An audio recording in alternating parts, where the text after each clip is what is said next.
Hey, it's Friday again. I may look different, but you know who it is. It's Malcolm, Wicket Cricket, after this.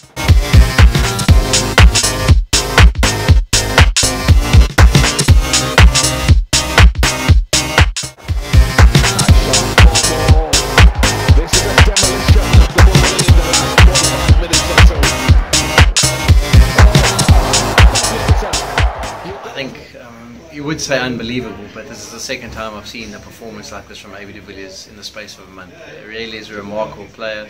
The fact that he's rated #1 in the world is so justified because he is so destructive.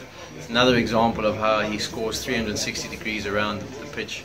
And you know, as a bowler, you've got to feel sorry for them. What can they possibly do? He really just is a brilliant talent, and he executes so superbly well, and he's too humble.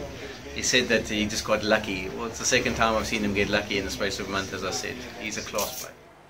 I'm sure Sabelo will later ask me about the first 2 matches between the Proteas.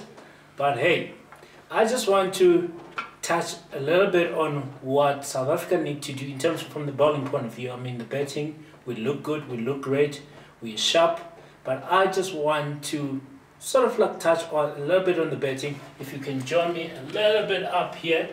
If you can see, I've got my bowler right there. That's my Caxton. I don't think you will be smiling, but let's just use that picture for a moment. So for me, the key would be, and this is what we missed against India, the ball has to be at that height. It has to. This is a batsman. Let's just take, for example, this is Mohammed Hafiz or Misbah ul Haq, depending on who you're looking at. So the ball has to be predominantly at that length, because you know what? Subcontinent, they can handle anything in that area. So take, for example, Caxton. Caxton obviously has to come, the ball, take for example, the hand is there. The ball has to come all the way down and reach there. That is pretty much what Caxton will be looking to do. In fact, not just Caxton, all the South African bowlers will be looking to do that. And obviously you don't want everybody to do that.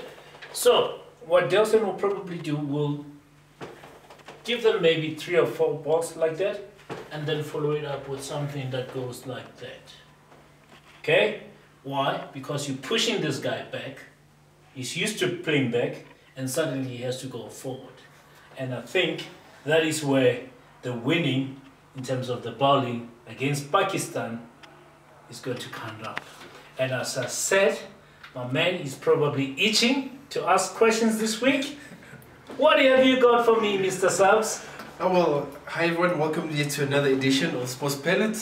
Yes, of course. Are you on Wicket Cricket, mate? Wicket Cricket, sorry, Wicket Cricket. Of course, we're going to talk about our boys. Sure, they've been playing really well, as we might have seen these past 2 games. Yes. Malcolm, AB de Villiers' men have won all their matches in this tournament where they batted first. Yeah. Would you suggest that our bowling is our Achilles heel, or our batsmen are just overshadowing our bowlers? Look, I think, you know what, I don't think the bowling has been tested. Let me put it like that. I think they got it wrong, as I explained just now. What they need to do against Pakistan is that they haven't been tested because they made mistakes against India and only got it right in the last 7 overs.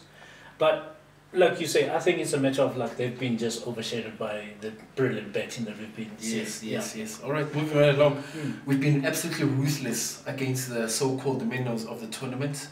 Would you say it's a case of peaking too early or struggling a bit against the big boys? No, look, I think we're not picking too early. I think we're picking at the right time. I think the last thing you want to do is play your last group match and knowing that you need to win to qualify. Even though it's against a minnow, you may find yourself in a state of bother. So I think this is the right time for the team to pick. Obviously, they have to get the bowling right. They have to get their lines. They have to get their lengths. That has to be crucial. And I think this team right here, I've said it in the first episode, they can beat anyone. I remember last week's edition Yes. of our show. You said you feel sorry for our next opponents after the India defeat, and boy, were you spot on. I'll tell you what, you know, it always gives a commentator a good feeling when you call something and it happens. I kind of like, after the first week, I kind of like felt really bad because I said, oh well, Ireland's not going to do anything, and they went to beat West Indies, but then again, West Indies played rubbish in that game.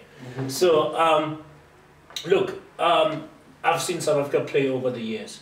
They don't take it lightly when they are on the back foot or they come from a defeat. They are a team that sort of like wants to revenge after a defeat. And boy, did they do so. 800 plus runs in 2 games. Yeah, of course, and then obviously winning with over 200 runs in both of them. Yeah. Pakistan are a potential banana skin for our boys. How do you see this one panning out? Look, Pakistan, first of all, Pakistan are unpredictable. They're one of those teams, today they can be brilliant, tomorrow they can be absolutely horrible. So, but what I've noticed in this World Cup, they've got too many problems. Their team is not in the right frame of mind. Nobody knows what they want to do there. And this is World Cup, you don't have time for politics. Leave politics in Pakistan, I'd say. Okay, so I think, in a way, South Africa's got a bit of an advantage from that point of view. But I still think, I mean, as I've just explained right now, is that the short ball, this short ball right here, so get it there, getting it up there will unsettle them.